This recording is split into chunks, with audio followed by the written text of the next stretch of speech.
so grabe nandito tayo ngayon at diba parang may talk show din. So, I'm Rosel Bonete Tianyo at ngayon meron tayong special guest. So, isa lang naman po siya sa Luzon Top Earner ngayon. At grabe, mapapakinggan po natin kung ano yung kanyang background. Ayan, kung paano ba siya nag-start dito, ano po ba yung ginawa niyang paraan. Ayan, para makapag-start dito sa napakagandang negosyo na ito. So, hi ma'am! Hello! Grabe! Good afternoon! Good afternoon po. So, ayan, ano nga po palang full name natin, ma'am? Maricel Bansali Valderrama, Tumbong Albay. Pero kasalukuyan, nandito po ako sa Metro Manila. Wow! So, grabe, ano nga po pala si ma'am before? Before, ako po ay isang indie film actress. Wow! Okay? And then, meron na rin po akong mga business, pero traditional business po siya.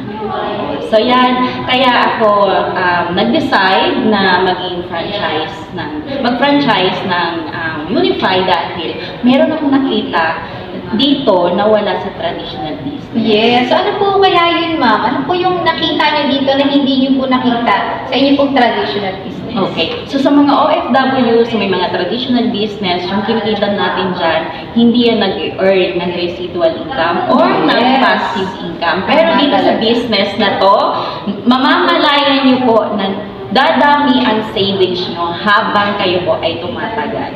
Yes. So, actually, yung residual income na yan, kung may mga time kayo, pwede po namin i-explain yan. O, diba? So, star-studded tayo ngayon kasi nandito si ma'am, diba? Isang indie film actress. So, diba? Pero, pinagpalit niya yon dito kay Unified Products and Services. O, diba? So, ma'am, ano po pala yung ginawa niyong paraan para po makapag-start dito? Actually, may pagka-weird kasi ako, no? Kasi, pumasok din ako sa pagiging sundalo dahil nga, ang business na gusto kong pasukan ay dapat legal. So, naka 3 times akong punta dito dahil gusto kong makita ko mismo na hindi yung sinisend ang mga legalities, di ba? So, nag-decide ako na puntahan to and nag-o-observe ako sa mga franchise consultant, directors, kung ano yung mga pinag-uusapan nila.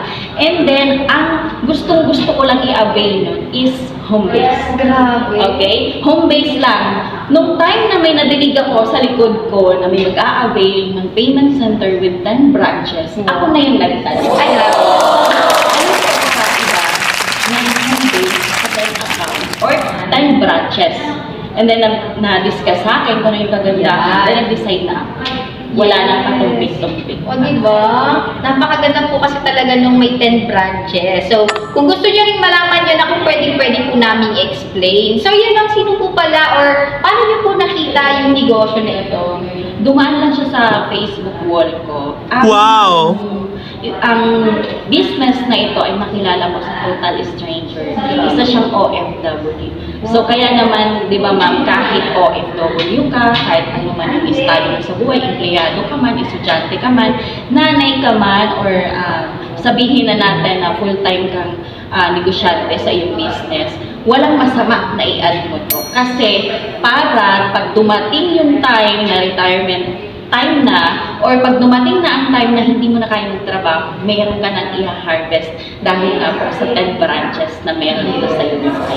Tama talaga. So, bilang former OFW, talaga namang i-recommend ko talaga sa inyo to. Kasi kahit nandyan pa kayo or busy kayo, di ba maraming mga OFW na talagang nakakapag-training, nagbibigay lang talaga sila ng time. May Bluetooth headset, then nagte-training po online. Kasi online na naman yung ating trend ngayon. Tama ba, ma'am? Yes, ma'am. Actually, marami tayong mga business partners na mga OFW na kasalukuyan wala pa silang physical store.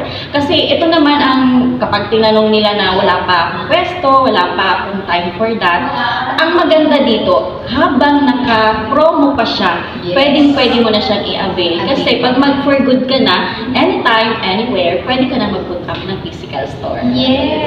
Diba? Yung kasi yung kinakatakot ng iba.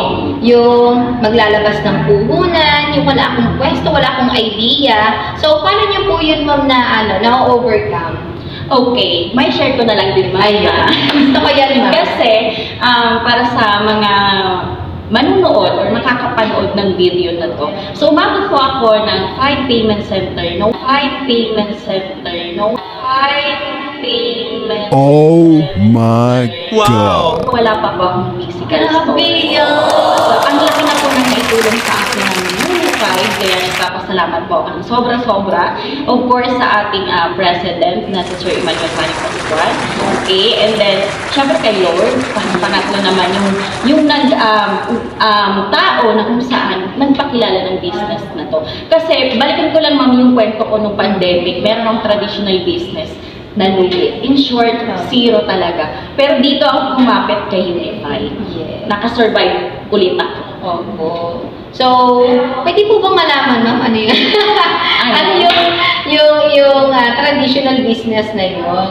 Okay, connected siya doon sa kung saan ako nakilala as indie actress. Dahil yung mga pinaparentahan ko is mga monitors, cameras, okay, balls, mga iba-ibang GoPro, mga ganon. Ang dami pa. And syempre nung pandemic, walang Hindi masyadong advertising. hindi siya essential kasi. Yes. Diba? At saka ang dami din naman, ma'am Mm. di ba, na mga bumagsak that time. Kaya dito, ang pinagandaan sa business natin, ma'am, hindi siya traditional. Kahit wala kang pwesto dahil online siya. Pag may internet ka, pwede kang kumita at mag-transact. Grabe talaga. So yan, ma'am, grabe. Thank you so much. And ano po ba yung mga maipapayo niyo po sa ating mga magiging future viewers po ng ating video na ito? Habang may pangkapital pa, mag-invest na po ng lifetime business dahil ang business na ito ay isang beses ka lang mangangapital, pwede pang ipamana sa mga mahal sa buhay. Tama talaga. Thank you. Po, and that's all. So, grabe ma'am, it's a privilege po na makilala ko po kayo and honored po na makausap ko po ngayon kasi alam mo yun, artista eh. Baka magpa-signature ako dito.